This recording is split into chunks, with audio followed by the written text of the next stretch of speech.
So looking at search, this gives me access into my quick search and my saved searches. Now, quick search is a simple search interface that allows me to search across specific types of documents and search across the properties that are unique to those types of documents so I can easily find information.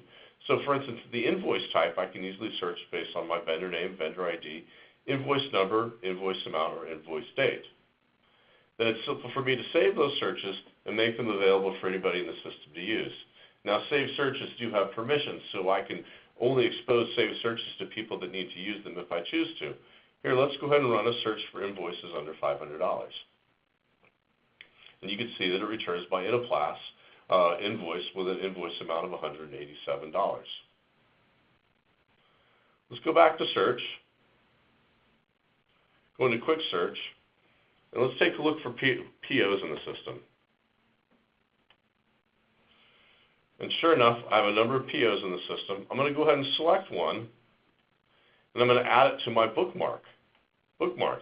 Now, bookmarks is a feature similar to the bookmarks in your browser. It allows you to flag pages or objects in the system that I want to go back and use later. It's great for a work in process area. If I want to move things around or relate things together, it's easy for me to put them in my bookmarks, then access my bookmarks from other areas in the application. So I've just added a PO to my bookmark. We'll associate that with my invoice later as we process an invoice.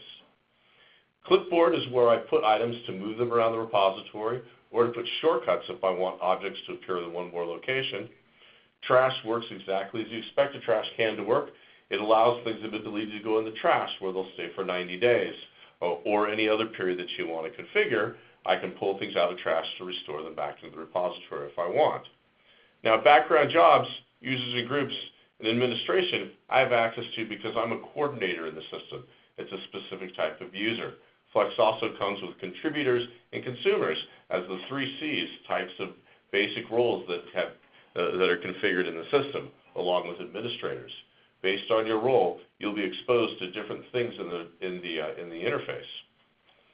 Now, one more thing I'd like to show you before we jump into our demo scenario is that I can go ahead and collapse this navigation pane. As I mentioned, the icons are relatively simple, easy to understand, and I also have a nice mouse over navigation that shows me exactly what it is I'm selecting.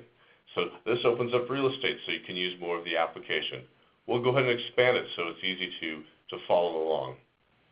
One more thing I'd like to show before we start off is this information icon here. You'll show this in a number of places, but since we just ran a search, I'll show you what this gives you. Any place you see this in the application, it's a mouse over where you can easily go and get additional information on how to get the most value out of a specific feature or control.